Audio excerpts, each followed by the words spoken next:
Kembali didapati varian baru COVID-19 yaitu Omikron. Maka Indonesia bergerak cepat mengambil langkah antisipasi penyebarannya. Di antaranya membatasi sejumlah warga negara asal benua Afrika masuk ke Indonesia termasuk melalui Bandara Internasional Soekarno-Hatta.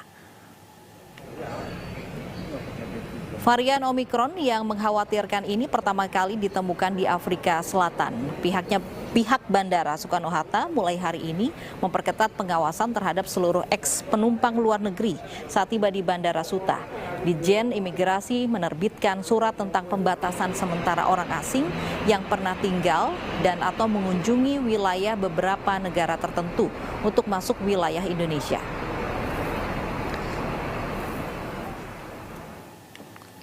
Seperti warga yang memiliki riwayat perjalanan dari dan ke Afrika Selatan, Botswana, Namibia, Zimbabwe, Lesotho, Mozambik, Eswatini, dan Nigeria dalam kurun waktu 14 hari sebelum masuk wilayah Indonesia. Selain memberikan batasan kedatangan, penangguhan visa kunjungan dan visa tinggal juga dilakukan.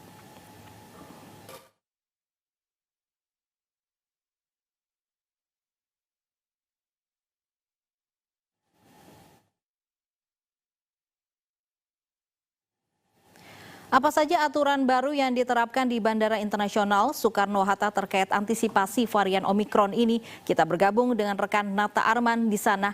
Nata, apa saja aturan baru yang sudah diterapkan sebagai upaya antisipasi varian Omikron? Ya, Lovi dan juga pemirsa, memang terkait dengan adanya temuan dari varian terbaru virus COVID-19 di Afrika Selatan, yakni varian Omikron. Kini pihak pemerintah sudah kembali memperketat lajur keluar masuk bagi turis asing yang ingin ke Indonesia dengan cara memperketat kembali. Dan untuk mengetahui informasi lebih lanjut, saat ini saya sudah bersama dengan salah satu komandan Satuan Tugas COVID-19 di Bandara Soekarno-Hatta Terminal 3, yakni Letkol Agus Listiono. Selamat siang, Pak. Selamat siang. Pak, bisa dijelaskan nggak, Pak, untuk peraturan terbaru ini apa saja, Pak? Peraturan terbaru berdasarkan SE 23 2021 yang sudah ditandatangani kemarin tanggal 28 November 2021 menyatakan bahwa ada virus terbaru yaitu B11529 yang berasal dari negara Afrika. Maka dengan hal tersebut dari SE itu kami laksanakan SOP yang terbaru, yaitu tidak membuka penerbangan di 11 negara termasuk diantaranya Afrika Selatan dan Hong Kong. Dengan adanya SOP tersebut, maka perubahan karantina yang berawal dari 3 hari 2 malam menjadi 7 hari 7 malam, 7 kali 24 jam, dan 14 hari atau 14 kali 24 jam bagi warga negara asing atau warga negara Indonesia yang sempat transit di 11 negara tersebut. Baik, kemudian untuk dari Satgas COVID-19 sendiri di bandara ini kira-kira akan ada penambahan personil atau tidak, Pak, dari pihak Satgas COVID-19, terutama dari TNI Polri? Untuk sementara belum ada arahan lebih lanjut, namun kita sebenarnya menghadapi Natal dan Tahun Baru, maka untuk memfasilitasi Natal dan Tahun Baru itu kita bertugas dengan diperkirakan akan membludaknya penumpang, maka kita dari pihak kami dari BNPB maupun dari stakeholder yang ada di sini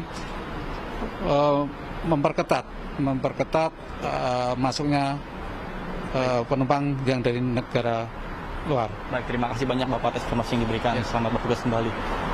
Ya, pemirsa, seperti kita ketahui bersama bahwa varian terbaru ini dinilai lebih cepat menular dikarenakan untuk tingkatnya sendiri ini 500% lebih menular dibandingkan dengan varian Delta, sehingga diwajibkan kepada seluruh masyarakat agar tetap mematuhi protokol kesehatan ketat seperti diwajibkan menggunakan masker, kemudian juga menjaga jarak, menghindari kerumunan, dan rajin mencuci tangan menggunakan hand sanitizer maupun air mengalir demi mencegah dari penularan virus COVID-19 terutama dengan varian terbaru ini.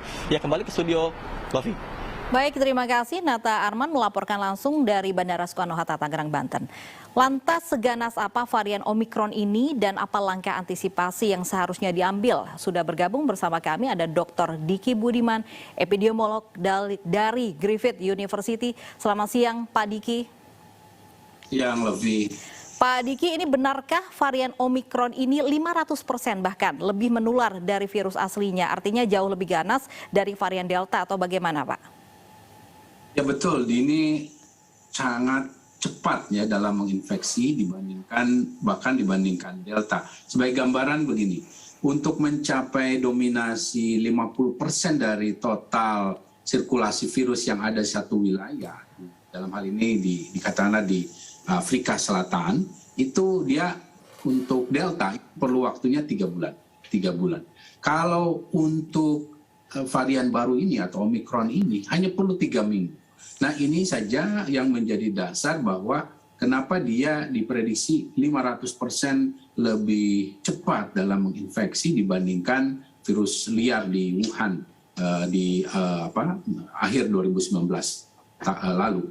Dan juga hal yang harus diketahui bahwa dengan hanya melihat dari kecepatan dia menginfeksi ini saja, ini sudah lebih dari cukup untuk kita menguatkan mitigasi karena jumlah beban di fasilitas kesehatan bisa lebih tinggi karena apa? Ketika misalnya katakanlah yang sakit itu kan kurang lebih 20% dari total yang terinfeksi.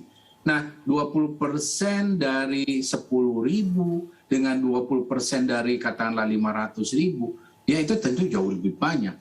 Dan fasilitas kesehatan yang terbatas ini akan lebih terbebani. Dan bicara itu juga, maka kemungkinan jumlah orang yang menjadi korban dalam hal ini fatalitas, meskipun ini tidak lebih parah, lebih mematikan, ya tetap akan lebih banyak jumlahnya. Baik, varian Omikron ini akan lebih cepat menular jika sebelumnya varian Delta kita sebutkan menular dalam jangka waktu 3 bulan, ini bisa 3 minggu lebih cepat menular. Nah, sejauh ini bagaimana kita mengetahui gejala dari varian Omikron ini? Nah sejauh ini kalau bicara gejala ataupun dikatakan apakah ini lebih parah ataupun lebih fatal, ini masih terlalu dini untuk dikatakan atau disimpulkan. Karena kalau bicara gejala umumnya kita akan harus melihat data 2 minggu lagi lah, 2 minggu ke depan. Bahkan untuk kematian kita harus tunggu sampai 4 minggu karena itu namanya lagging indikator yang belakangan. Nah sejauh ini sementara data yang ada dari Gauteng di Afrika Selatan bahwa ada peningkatan 3 kali lipat dari hunian rumah sakit. Nah ini saja sudah menjadi hal yang sangat serius. Kemudian bagi yang dari sakit ini di rumah sakit itu kurang lebih mendekati 20%-nya itu masuk ICU dan kurang lebih mendekati 20%-nya juga yang membutuhkan ventilator. Nah dari sini kita bisa melihat secara awal data yang awal bahwa dia tidaklah jauh berbeda dengan Delta sementara ini dari gejala klinis. Nah oleh karena itu kehati-hatian dan kewaspadaan penting untuk ditingkatkan antara lain ya vaksinasi.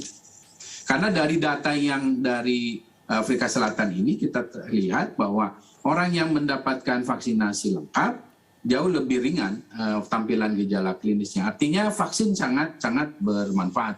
Baik, tapi adakah laporan mengenai varian Omikron ini dapat menimbulkan tidak gejala ringan tapi gejala berat, Pak Diki? Ada, di Afrika ini kita melihat ada kasus terutama tapi pada kelompok rawan ya. Dalam hal ini pertama tidak divaksinasi, kedua lansia. Ini masuk ICU. Yang masuk ICU itu umumnya seperti itu. Tidak divaksinasi dan sebagian besar lansia. Dan bahkan memerlukan ventilator.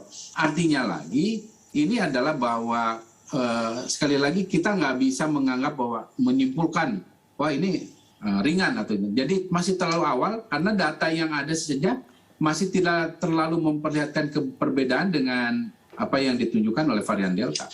Baik, maka harus antisipasi mengenai varian Omikron ini karena di Indonesia pun vaksinasi juga belum 100%. Nah ini bagaimana antisipasi yang harus dilakukan sejak dini? Nah yang harus dilakukan tentu pertama dari pintu masuk negara yang dari hal tes positivity rate sebelum dan pada saat kedatangan negatif termasuk ini yang selalu dari awal saya sampaikan Jangan sampai ke masa karantina kurang dari 7 hari. Nah, 7 hari menjadi kewajiban sekarang. Bahkan kalau perlu lebih dari itu pada beberapa kasus sampai 14 hari. Kemudian di dalam negeri itu harus perkuat ya. Kita nggak bisa lagi abai dalam masalah 3T, surveillance genomik kita yang masih 0,2% dari total kasus, termasuk juga di 5M. Ya, masyarakat harus sabar, konsisten ya dalam hal menerapkan 5M, terutama masker jaga jarak ini, karena masalahnya pandemi belum usai. Kemudian juga terakhir adalah masalah vaksinasi. Tentu vaksinasi menjadi salah satu kunci ya, karena capaian kita untuk mencapai 2 dosis itu sebetulnya sekarang kalau jangankan sebelum ada Omikron ini, pada saat Delta varian meledak di Eropa saat ini beberapa waktu lalu ini dimulai, ini kita sudah harus mengarah pada 85% dari total penduduk. Nah, dengan Omikron ini tampaknya kita harus 90%-an ya, harus kita capai di dalam cakupan vaksinasi 2 dosis. Bahkan segera kita lakukan nanti setidaknya kalau bisa akhir tahun ini sudah dimulai usia 6 sampai 11 tahun termasuk booster untuk yang lansia dan kelompok berisiko. Baik ya, pemerintah sudah menerapkan ada larangan masuk untuk WNA atau WNI yang memang dari negara zona merah. Tapi perlu vaksinasi yang terus digalakan di Indonesia. Terima kasih Pak Diki Budiman sudah bergabung bersama kami di Anyus Siang.